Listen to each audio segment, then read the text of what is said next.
Olá, tudo bem com você? Nós estamos começando hoje uma série de 9 domingos de esperança, que o tema é eventos finais. Nós convidamos a você a estar conosco nesses 9 domingos de esperança e você é muito bem-vindo aqui em nosso programa que estamos fazendo especialmente para você.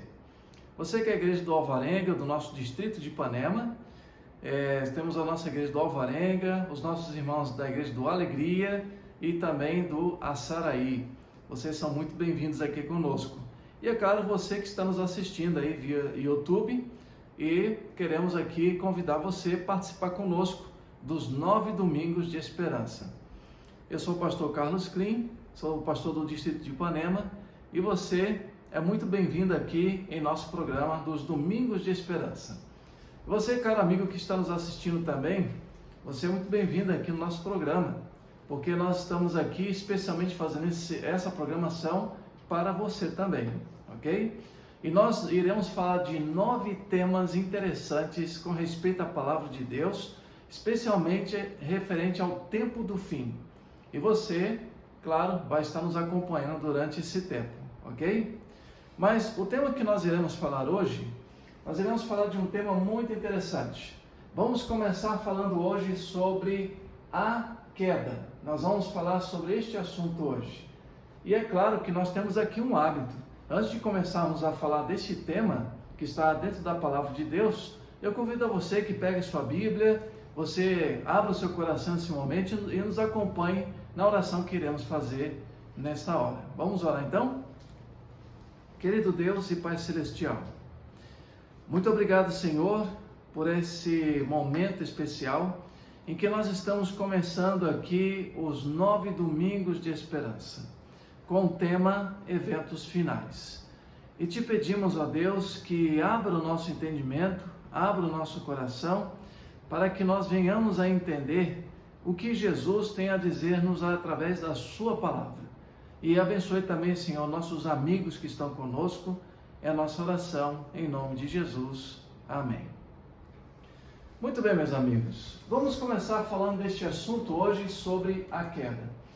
Nós sabemos que Deus ele criou tudo perfeito, apesar de nós vermos um mundo hoje bem diferente. Às vezes é um pouco difícil de nós entendermos como é que podemos viver num mundo perfeito, onde não existe morte, não existe dor, não existe hospitais, nem cemitérios. Para nós hoje é difícil conceber a ideia de um mundo perfeito. Mas foi assim que Deus havia criado este mundo. Então, é bem diferente do mundo que nós vivemos hoje. E nós sabemos que ao criar o mundo, Deus ele promove um ambiente perfeito para o ser humano. Sabemos que no livro de Gênesis, os primeiros capítulos de Gênesis nos falam que tudo que Deus havia feito era bom. E é por isso que Gênesis capítulo 1, verso 25 diz que tudo, e viu Deus que tudo era bom, tudo era perfeito. Não havia nenhum defeito físico nos animais, nada disso. Tudo que Deus havia feito era bom. O ar era mais puro, a grama era mais verde, as frutas não tinham problemas com agrotóxicos como nós usamos hoje, e tudo era de modo maravilhoso. Mas sabemos que enquanto permanecessem fiéis a Deus, a Bíblia fala que Deus havia criado Adão e Eva no 6º dia, e a condição para que este casal vivesse no Éden era que eles se mantessem fiéis a Deus. E Adão e sua companheira deveriam exercer um governo sobre a terra. Poderíamos falar que Adão seria Adão primeiro, né? Adão realmente governaria este mundo, este planeta. Mas Deus havia dado domínio ilimitado sobre todos os seres viventes. Então, ao homem coube dar o nome dos animais, ao homem coube de desfrutar aquilo que Deus havia feito, e é claro que nós vimos aqui, por exemplo, essa cena. O leão e o cordeiro brincavam pacificamente ao redor do casal. Imagine, o leão brincando ali perto de Adão, os animais correndo alegres, e até mesmo um cordeirinho poderia estar ali brincando com o leão. No livro Patriarcas e Profetas, página 50, diz isso, que eles brincavam pacificamente e deleitavam seus pés de Adão e de Eva. né? Maravilhoso isso. E tinha um outro privilégio. Além dos animais estarem brincando perto do casal, na viração do dia, a Bíblia diz que Deus e os anjos também tinham um encontro com o jovem casal. Imagina você ver Deus face a face. Adão e Eva poderiam ver a Jesus face a face, ver a Deus face a face, sem serem destruídos. Mas, infelizmente, a Bíblia nos conta de um episódio muito triste. De acordo com Gênesis capítulo 3, dos versos 1 a 5, especialmente o verso 1 diz que a serpente, ela criou a famosa ideia da imortalidade da alma. Gênesis capítulo 3, verso 1 diz que a serpente era o animal mais sagaz que o Senhor havia feito. Em outras traduções, diz que a serpente era sutil, ela andava ali em silêncio, né? Era um animal belo, maravilhoso, não era um animal tão assustador como nós vemos hoje. Mas a Bíblia diz que no verso 4 de Gênesis, que a primeira mentira acontece no Éden. Qual a primeira mentira? Deus havia falado para o casal o seguinte: olha, de todas as árvores do jardim vocês podem comer livremente, com exceção de uma. Qual era? A árvore do conhecimento do bem e do mal. Eles não poderiam comer. Mas, na conversa de Eva com a serpente, Eva afirmou que Deus havia dito antes. Olha, o Senhor Deus falou que nós não poderíamos comer desta árvore porque nós morreríamos. Agora a primeira mentira aparece no Éden. Qual foi a mentira? A serpente disse o seguinte: é certo que não morrereis. Você sabia que esta mentira da serpente permanece até os dias de hoje? Satanás, ele tem pregado através das filosofias espiritualistas, dizendo que o homem pode viver após a morte. Gênesis capítulo 3, verso 4 fala isso. E durante séculos Satanás tem mentido. E é claro que a Bíblia nos narra para nós que, infelizmente, Eva desobedeceu a ordem de Deus. Em Gênesis capítulo 3, verso 6, Eva viu que ali, aquela fruta que a serpente estava oferecendo, alguns dizem que é a maçã, outros falam que é outro fruto, mas a Bíblia não diz que fruto era. Mas a Bíblia diz que a palavra de Deus, ela fala que Eva tomou do fruto, viu que o fruto era bom, ela cobiçou aquele fruto e comeu. Então, por quê? A mentira de Satanás, da serpente, primeira era a seguinte: certamente vocês não morrerão, certo? A segunda mentira foi: olha, Eva, no dia que você comer deste fruto, você conhecerá o bem e o mal, vocês serão deuses. Será que não se parece com algumas filosofias que vemos hoje em dia?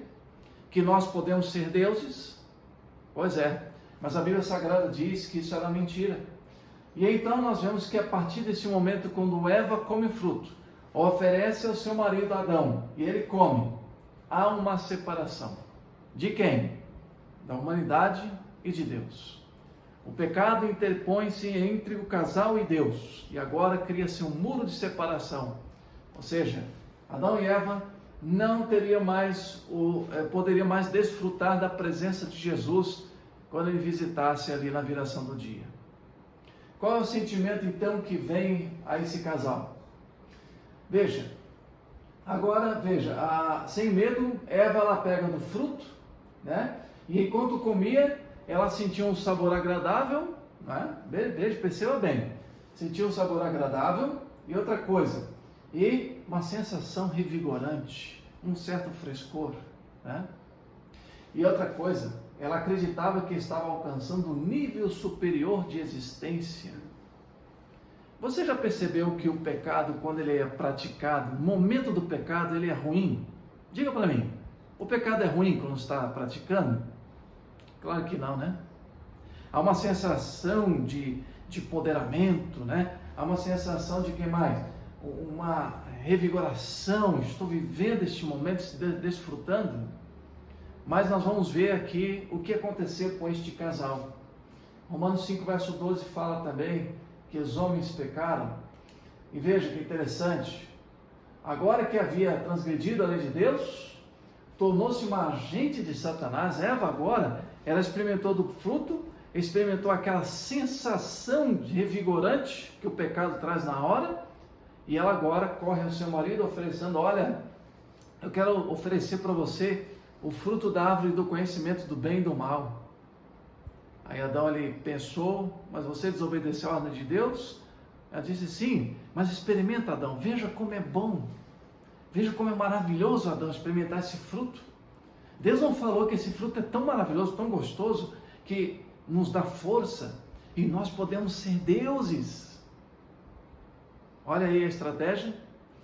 E agora Eva tornou-se um agente de Satanás para levar o seu marido à ruína. Será que hoje eu estou falando para alguém que permitiu-se ser seduzido pelo pecado e agora está levando esse pecado para outra pessoa também cometer, dizendo o seguinte: olha, a igreja não tem razão das coisas que fala, a Bíblia fala que o pecado traz a morte e tal. Olha, mas esse pecado aqui que eu estou trazendo para você vai se sentir melhor. Olha, por exemplo, usa essa substância aqui e você vai fazer uma viagem, não é assim? Você vai sentir uma sensação de poder. E Eva realmente foi um instrumento usado por Satanás. Mas vamos ver aqui mais para frente o que aconteceu após ter praticado esse mal. Agora acontece o que? Romanos 3:23 fala o quê? Que todos pecaram e carecem da glória de Deus. O homem agora se separa, né? Todos pecaram e destituídos estão da glória de Deus. Há uma separação entre a humanidade e Deus. E a palavra de Deus deixa claro para nós que quando Deus apareceu ali na viração do dia, o que o casal fez? Se esconderam. Essa é a primeira reação que o pecado causa quando nós pecamos diante de Deus. Quando Jesus aparece, a reação do casal é se esconder. Você já percebeu que muitas das vezes as pessoas tentam esconder seus pecados? Essa é a reação mais normal de quem vive na prática do pecado. Então, nós vemos agora que há uma perda da inocência. Adão e Eva agora conhecem o que é pecado, o que é transgressão da lei. Bom, eu creio que talvez esteja falando para alguém que transgrediu a lei ou está transgredindo a lei de Deus e se sente separado de Deus. Realmente a Bíblia fala em Isaías que nossos pecados causam separação entre nós e o nosso Deus. Mas será que tudo estava perdido para esse casal? Será que talvez para você que está vivendo uma situação pecaminosa, está tudo perdido? Não adianta mais? Bom, você não pode sair daqui da nossa pregação hoje, porque nós vamos apresentar para você o que a palavra de Deus fala a respeito deste assunto. Mas eu quero falar para vocês um pouco sobre as consequências que o pecado trouxe. O ser humano agora, de acordo com Gênesis 3, dos versos 16 a 19, diz que agora o trabalho para o ser humano seria um trabalho árduo e carregado de dor. Bom, eu quero dizer para aqueles que acham que o trabalho é consequência do pecado, mas não é. O trabalho foi dado para o homem antes do pecado. No Éden, o homem tinha que lavrar a terra, dar o nome aos animais, cuidar deles. O trabalho era prazeroso, não cansava. Mas aí, após o pecado, o mesmo trabalho que era prazeroso agora causa dor e pesar. O homem agora teria que plantar do solo, colher do solo, trabalhar duro, porque a terra agora já não era mais a mesma coisa que era antes. Plantava-se hoje e daqui a um dia ou dois colhia. A terra levava tempo, tinha que esperar as estações da chuva. E outra coisa, Gênesis 3 fala também que a mulher, através de dores, daria parto, daria luz a filhos, coisas que não eram necessárias. Mas será que foi Deus que fez isso? Não, são consequências do pecado. É claro que você não vai fazer isso, mas vamos imaginar uma situação. Você pega uma pedra, joga ela para cima, uma pedra, e fica ali embaixo esperando. O que vai acontecer? A pedra vai voltar, vai bater no seu rosto e vai te machucar. Então, o ser humano agora se afasta de Deus e as consequências do pecado começam a aparecer. Veja o que Romanos capítulo 6, verso 23 fala. Diz assim: porque o salário do pecado é o quê? É a morte. Mas o dom gratuito de Deus é a vida eterna em Cristo Jesus, nosso Senhor. A primeira parte desse verso diz: o salário do pecado é a morte. Mas a Bíblia está falando aqui não é somente da morte física, que ficamos doentes ou morremos de acidente. Não. A Bíblia está dizendo o seguinte: a morte eterna. Você sabia que eu e você estaríamos condenados à morte eterna? Mas a Bíblia continua dizendo: mas o dom gratuito de Deus é a vida eterna através de Jesus. Queridos, eu quero dizer para você que não existe outra forma de salvação a não ser pelo dom que Cristo nos deu, a vida eterna. Mas a esperança começa a despontar no Éden. O mesmo capítulo 3 de Gênesis, que fala da queda do ser humano, das consequências que ele teria que enfrentar, no verso 15 diz: o plano de Deus para a salvação. Você quer conhecer esse plano? Bom, abra comigo a Bíblia. Abra aí.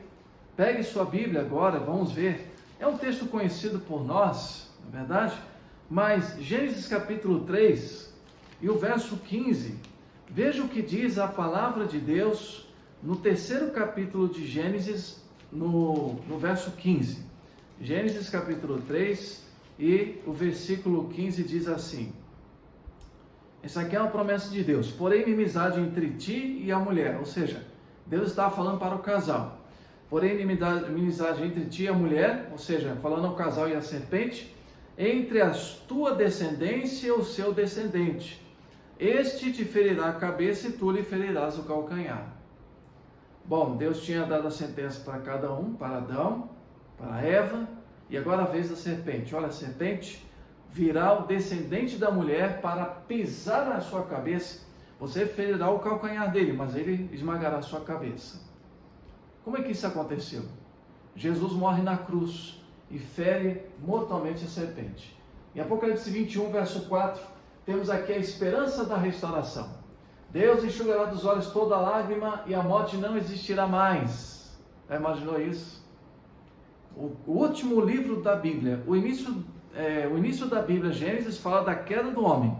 E o último livro da Bíblia, Apocalipse, fala agora da redenção da humanidade. O Éden restaurado. A vida eterna agora é concedida a todo aquele que aceita Jesus. Mas também temos outras bênçãos.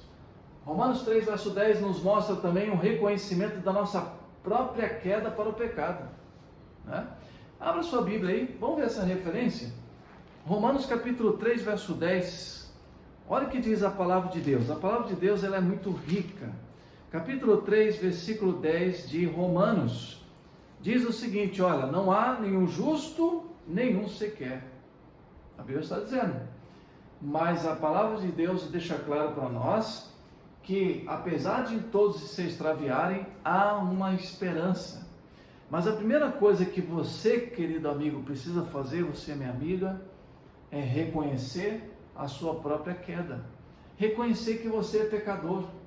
E aceitar a necessidade de redenção. Sabe que eu e você somos necessitados da redenção?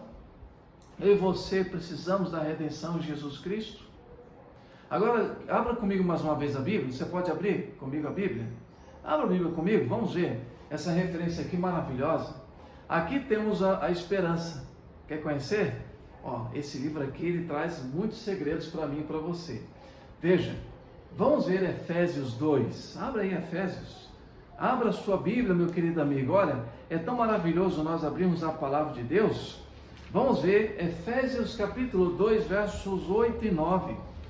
Vamos ver o que diz a palavra de Deus? Apesar de nós estarmos afastados de Deus por causa do pecado, apesar de o pecado nos causar grande pesar e dor, a palavra de Deus ela apresenta para nós a esperança da redenção. Vamos conhecer? Capítulo 2 de Efésios, os versos 8 e 9. E eu vou ler até o verso 10 também, para ficar mais completo. Leia comigo. Porque pela graça o quê? Pela graça sois salvos. Né? A Bíblia está dizendo. Mediante a fé. Olha, você tem que ter fé em Deus. E isto não vem de vós, não é de mim, não é do pastor, não é da igreja, não é do líder, mas a Bíblia diz o quê? Mediante a fé, isto não vem de vós, é dom de Deus. A palavra dom é um presente de Deus. Você sabe que graça é um dom imerecível, né? É um presente que nós não merecemos. Eu não mereço a graça de Deus, você não merece a graça de Deus. Mas Deus, por causa do amor que Ele tem pela humanidade, Ele concedeu o dom da vida eterna. Vamos ler o verso 9, leia comigo aqui. Não de obras para que ninguém se glorie. Então é o seguinte, nós adventistas, nós não cremos que precisamos praticar boas obras para ser salvo. Eu sei que tem pessoas, talvez você é uma pessoa sincera, que acha que pelas obras você pode alcançar o favor de Deus. Talvez uma penitência, talvez uma boa ação para alcançar o favor de Deus, mas a Bíblia diz o que aqui? Não é de obras que nós somos salvos. Claro, as obras elas têm o seu lugar, o verso 10 nós vamos ver aqui. Mas eu quero dizer para você que, primeiramente, somos salvos pela graça, certo? Através da fé, e é um dom que eu e você não merecemos, mas Deus nos dá de presente. E o verso 9, não é de obras para que ninguém se glorie. Mas pastor, eu preciso, mas onde entram as obras então na vida do cristão? Aí sim que nós vamos entender no versículo 10. Abra comigo aí. Efésios 2, verso 10. Pois somos feituras dele, ou seja, fomos criados por Deus, criados em Cristo Jesus para as boas obras, as quais Deus de antemão preparou para que andássemos nelas. O que o texto está dizendo? Eu pratico as boas obras, não para que eu seja salvo, mas pratico as boas obras porque já sou salvo em Jesus Cristo. Entende isso? Você consegue entender? Vamos falar da lei, a lei de Deus. Nós guardamos a lei de Deus não para sermos salvos, mas guardamos a lei de Deus porque já somos salvos em Cristo Jesus. Entende isso? Vamos imaginar aqui o casamento. Você que é casado, tem alguém casado aí? Tem, né? Eu sou casado também. 21 anos de casado. Quando você casou com o seu marido, com a sua esposa, você casou com essa pessoa para amá-lo ou porque você casou porque já ama? Já respondeu a pergunta? É isso mesmo. Você casou com a pessoa porque você já amava a pessoa. Eu casei com a minha esposa porque eu já amava a minha esposa. Como é que eu vou casar com alguém que não amo? Que nem conheço? Não é verdade? Mas a Bíblia diz aqui que nós fomos feitos em Cristo Jesus para as boas obras, para que você possamos fazer boas obras. Entende isso? Por isso Deus tem algo especial para a sua vida. E outra coisa, a redenção que Jesus nos oferece é um presente maravilhoso que Deus oferece a você, a todos nós. Você sabia, queridos, que por mais que você tenha andado longe de Deus, talvez você tenha até blasfemado o nome dele, agora está arrependido. Por mais que você tenha entristecido algumas vezes o coração de Deus, Jesus está te oferecendo hoje a redenção. E outra coisa, é um presente maravilhoso que Deus oferece a você, independentemente dos erros e falhas passados. Sabe, nós conhecemos pessoas que erraram muito. Há pessoas que foram longe demais. Há pessoas que acham que para elas não tem mais jeito. Mas eu quero dizer que Efésios capítulo 2, verso 8 e 9, e os outros textos que nós falamos aqui, realmente fala das consequências do pecado, mas há chance para você. Ainda há redenção para você. E se você hoje, por mais que você tenha cometido falhas graves, ou talvez, quem sabe, você cometeu um aborto, você tirou uma criancinha do seu ventre, não era para fazer isso, mas você está arrependido. Ou quem sabe você traiu o seu cônjuge e hoje não tem mais a sua família com você. Queridos, eu quero dizer para você o seguinte: Jesus ainda oferece para você o dom da redenção. Jesus oferece para você a chance de você entregar a sua vida a Cristo. Gostaria você nessa tarde, nessa noite, na verdade, entregar a sua vida a Jesus? Gostaria você de abrir o coração para Ele? Por isso, prepare-se, porque estamos começando os 9 domingos de esperança. nós vamos falar dos eventos finais que estão ao redor deste mundo. E que chance Jesus está dando hoje para que você aceite a salvação. E se você crê nisso, vamos orar nesse momento? Vamos orar e falar com Deus. Abra o seu coração, diga tudo no seu pensamento a Jesus. O que você sente? Vamos orar então. Senhor nosso Deus, nesta noite, aqui estão pessoas que, por mais que estejam tristes, amarguradas, por mais que tenham cometido falhas passadas, por mais que tenham cometido erros graves, e hoje estão talvez sofrendo as consequências do pecado, apesar de tudo isso, ainda Jesus oferece a chance da redenção para que esta pessoa possa ter uma vida feliz. Senhor, abençoe esta vida, Senhor, esta pessoa. E que nesta noite, Senhor, ele receba o perdão de Deus, a confirmação desse perdão, não somente através da sua palavra, mas através desta oração que nós fazemos. É o que nós pedimos e agradecemos, em nome de Jesus. Amém. Bem, amigos, hoje nós falamos sobre este assunto, a queda. Mas na semana que vem, iremos falar de um outro tema interessante. No próximo domingo nós estudaremos esse tema, falando sobre Jesus, o Salvador. Então, que Deus te abençoe e até lá nós nos veremos. Uma boa noite para vocês e fiquem na paz do Senhor Jesus. Amém.